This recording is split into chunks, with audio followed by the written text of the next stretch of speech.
Welcome to MMC news.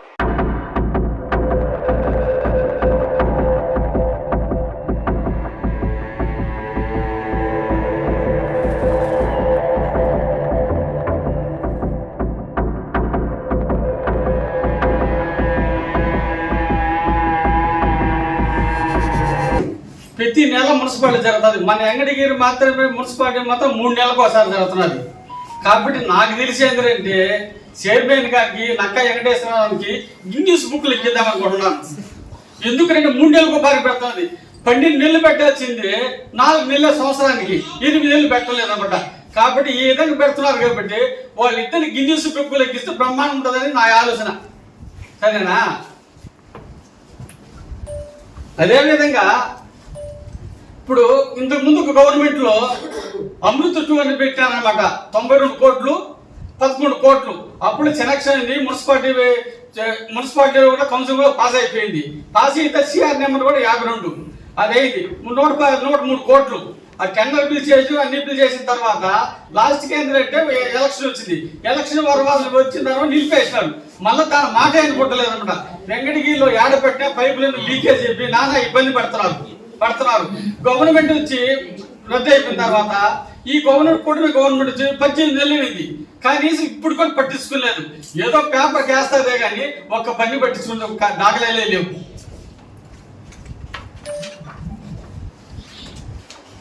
అదే విధంగా వెంకటగిరి మున్సిపాలిటీలో రోడ్లు అన్ని దగ్గర ఆర్ఎంపీ వాళ్ళ దగ్గర మున్సిపాలిటీ వాళ్ళ దగ్గర అన్ని టౌన్ ప్లాన్ అందరూ కూడా రికార్డు పక్కన తీసుకున్నారు. సమాచార చట్టం కింద అందరూ ఇస్తున్నారు. ప్రతి ఒక్క దగ్గర ఆక్రమణలు ఉన్నాయి. వెంకటగిరి మొత్తం రోడ్లు తీసుకున్నాను. టౌన్ అంతా కూడా తీసుకున్నాను. ఈ రోడ్లన్నీ కానీ ఆర్ఎంబీ వాళ్ళు మున్సిపాలిటీ వాళ్ళు రెవెన్యూ వాళ్ళు జాయింట్ సర్వే చేసి అవన్నీ ఆక్రమించి తీసేసి మళ్ళా మున్సిపాలిటీ తరఫున బాడీకి కానీ ఇస్తే సుమారు ఒక నెలకు 30 లక్షల రూపాయలు ఆదాయం వస్తున్నది. ఎందుకంటే కొంతమంది నాయకులు 10-20 కోట్లు ఆక్రమించుకొని వాళ్ళు బాడీ తీసుకుంటారు. ఆ బాడీకి ఊరికి రావాలి, మున్సిపాలిటీకి రావాలి. మున్సిపాలిటీ పలుకు పుడితే ఉపయోగించుకొని వాళ్ళు ఆక్రమించుకొని చేస్తున్నారు. ఇవన్నీ గుర్తించి కూడా ఒకసారి చేస్తే మున్సిపాలిటీ బాగుపడుతుంది అనేది అందరూ కూడా చెప్తున్నారు.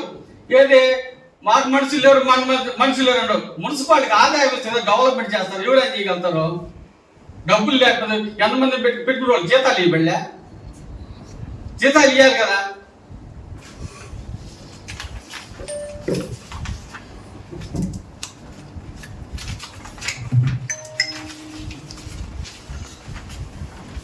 నెంబర్తో 216 52 మన నెంబర్ కూడా మున్సిపాలిటీ సిఆర్ నెంబర్ మీరు చూడండి ఒకసారి. దాని మాట అనుకోలేదు. దాన్ని ఏమైనా ప్రపోజల్ పెట్టుకోవాలి సార్, కమిషన్ సార్.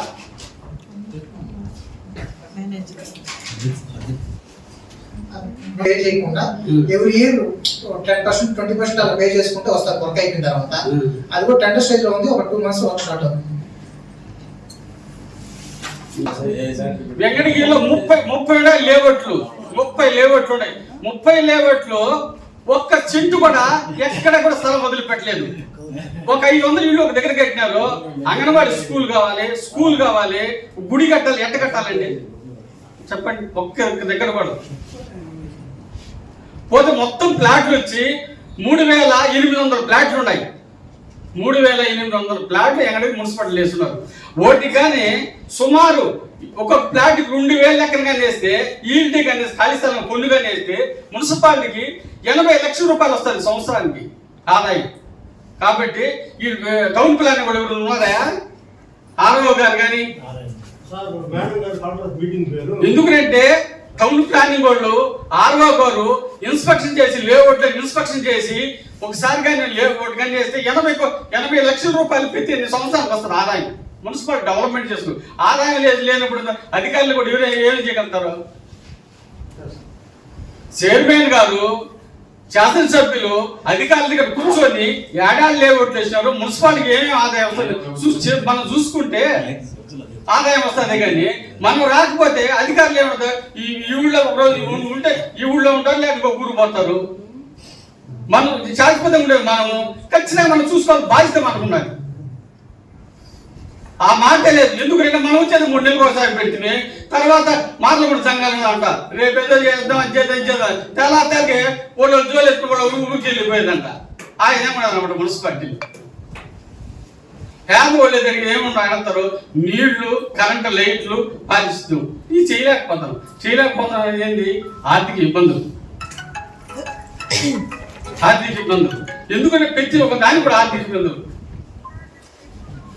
ఎందుకంటే ప్రతి ఒక్కరు ఏంటంటే ఆరు గవర్నమెంట్ పార్టీలు కూడా ప్రతి ఒక్కటి ఏంటంటే ఈ ఉచిత పథకాలు పెట్టిన దాని వల్ల ఏ గవర్నమెంట్ వచ్చినా కూడా ఏ పార్టీ అయినా కావచ్చు ఏమీ చేయలేకపోతున్నారు.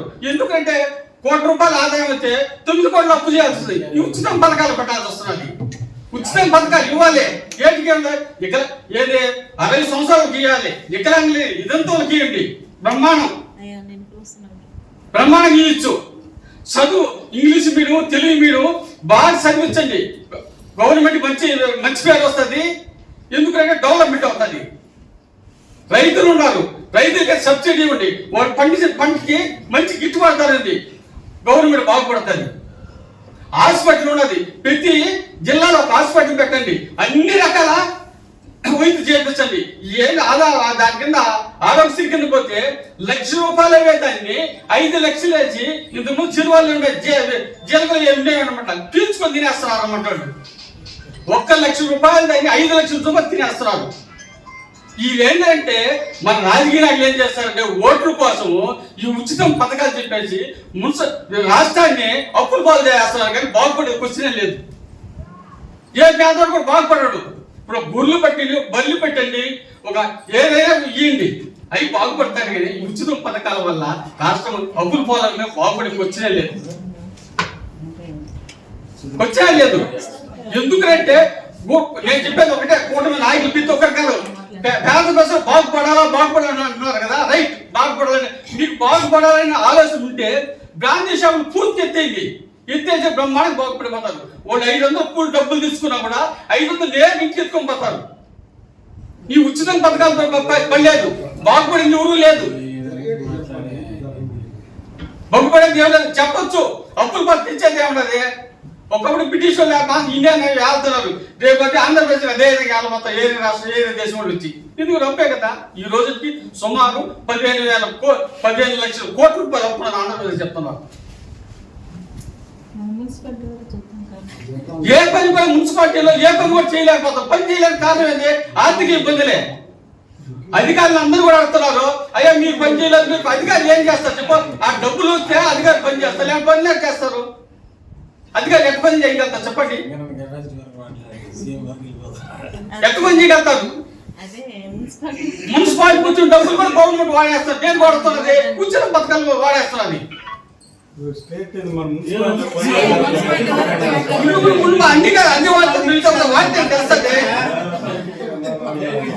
డబ్బులు మున్సిపాలిటీ డబ్బులు ఎట్లా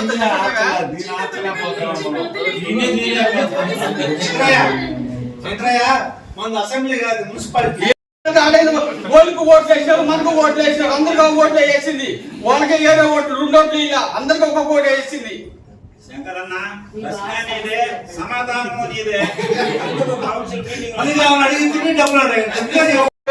బాగుపడి కూర్చోలేదు. ఈ అవకాశం అందరికీ కూడా ధన్యవాదాలు చూసి సెలవు తీసుకుంటున్నాను.